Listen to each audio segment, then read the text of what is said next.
Hello, CAT learners. It's good to be with you this morning. Dylan and Jenny are in studio with you today. We're going to discuss the kinds of considerations to take when using different applications. So Dylan, thank you for being here. Pleasure. We always need to take the end user's needs into account when using different applications. Correct. So let's start with what to consider when using databases. Well, I think one of the chief things to consider in databases is to make sure that the quality of your data is good, that it's good, clean data. Also make sure, though, that every field in your database is, for example, well indexed, and that different fields are linked correctly to one another. So if other users want to run queries or generate reports off of your data, that's as simple an exercise for them to do as possible. And then in terms of creating a database where you want other users to enter data into that, make that as simple for the user as well. Make your fields well formatted. So if you're requiring a date, for example, format that field as a date type. If you're requiring open text, format the field like that. But basically, whenever you're doing this, put yourself in the end user's shoes and do whatever necessary to make their experience more pleasant rather than yours, perhaps. Yeah. So whether the end user is going to be somebody who's doing data capturing or somebody who's running some queries or getting some analysis from that database, we need to take both of those into consideration. Absolutely. So now, related to that, I think, in a way, let's talk about spreadsheets. Very, very similar, I would say, in spreadsheets. Although in spreadsheets, you've also got to think a little bit more about the formatting, how you're presenting that information across to the end user. So are your columns well labeled?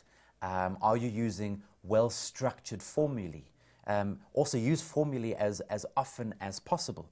If you've got something that might be particularly difficult or complicated, use the commenting feature in the spreadsheet to just alert your user to what you've done and why you've done it. That's a good tip. And I'd say in most cases, just use the formulae that are available in the spreadsheets as much as possible. So if you're presenting a spreadsheet to somebody and they need to change something, it's going to be a lot more difficult for them to change the same thing in 100 cells than they could have changed it in one cell, and if you had just used that one cell reference in 100 different formulae. Yes. So there are features available, very powerful features available in spreadsheets, and I think when setting up a spreadsheet, just use them and the end user will really have a much better time of things. What about Word documents?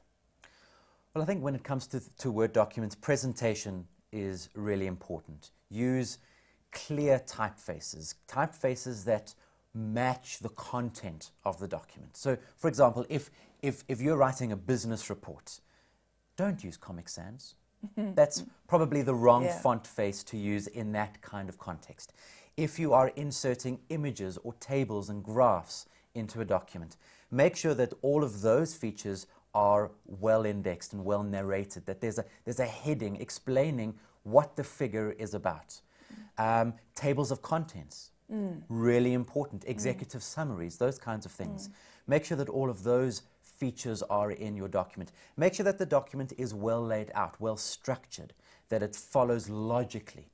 And then in terms of the way that you write clear, simple English. There's no need to say something in an entire paragraph that you could have said equally clearly in a single sentence. So be aware of those kinds of things. And I'd say also be aware of grammar and spelling. And have your audience in mind, particularly in terms of an American audience versus a South African or British audience. Certain words are spelled differently. But for goodness sake, make sure that there aren't any spelling mistakes, that there aren't any grammatical errors in your document. And really, in today's world, that's unforgivable because you've got all the tools right at your fingertips to make sure that all of those things are taken care of. Yeah, and you've also got all the tools. And I know from when I've done editing of different documents, you've got the tools to be able to, for example, set styles so that styles are standardized Absolutely. throughout the Yeah, document. There's nothing worse than jumping from one type of heading to another type. Absolutely. You can do automatic numbering rather than trying to, for some or other reason, put it in manually. Yeah, absolutely. There are lots of things that can be done automatically, Yes. tables, a number of things like that, I think you just use the tools that are available inside the Word application or the word processing application.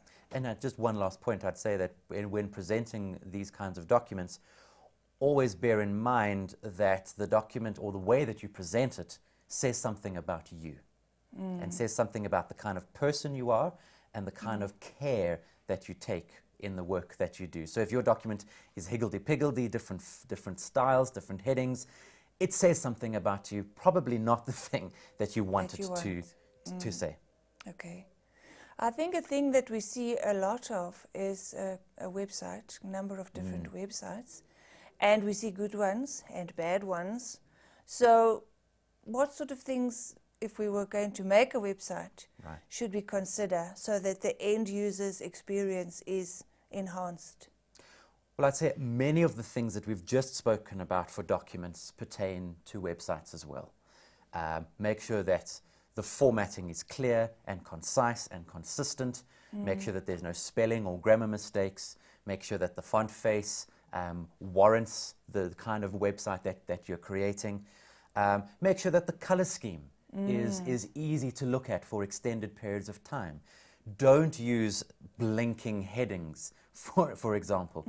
Just be a little bit aware of presenting something that's going to be easy for somebody to read on screen.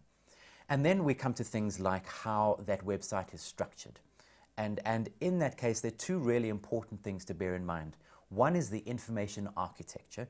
So you be clear with what your information architecture is. You've got to present a number of different pieces of information in your website.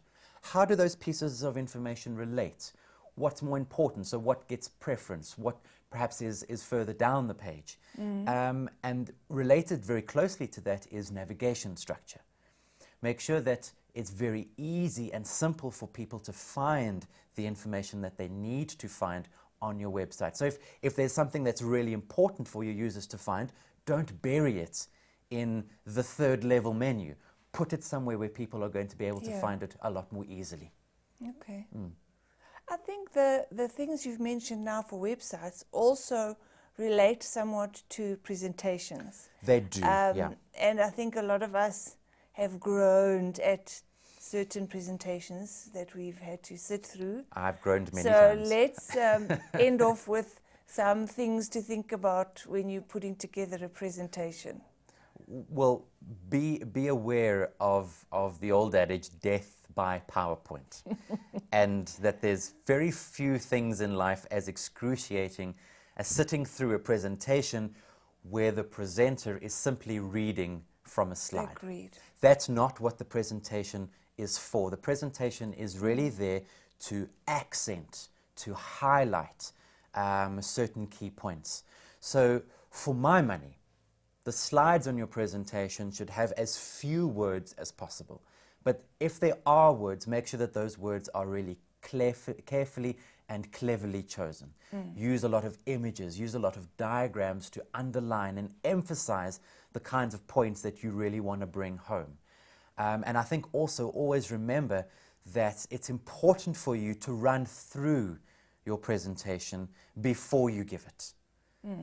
That you understand what it is that you want to say and how you want to say it. So you need to be confident so that just that odd word, odd image is going to remind you of a whole lot of things that you need to say. Absolutely. But what about color schemes in your presentation? I think many of the rules that would apply to websites, would apply to presentations as well. You want color schemes that are easy to look at for extended periods of time. You want color schemes that in some way communicate the message that you're trying to communicate.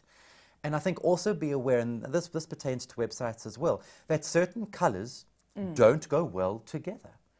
I don't know whether you've ever tried putting red writing on a blue background.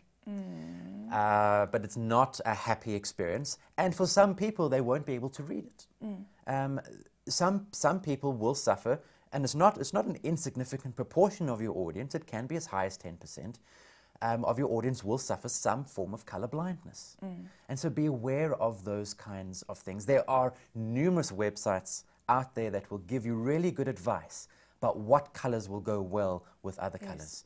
And so follow that advice, because it's often very, very good. And even if people don't realize or don't notice those kinds of changes, subliminally, it's making an important statement. And they're suffering through your presentation. If you're using the wrong color schemes, yes. They are going to suffer through it. Okay. CAT learners, I think you have a lot of skills that you're busy honing. So to add to that, think about what end users need and try to incorporate those into all the documents and presentations and websites that you put together. And for now, thank you for joining us.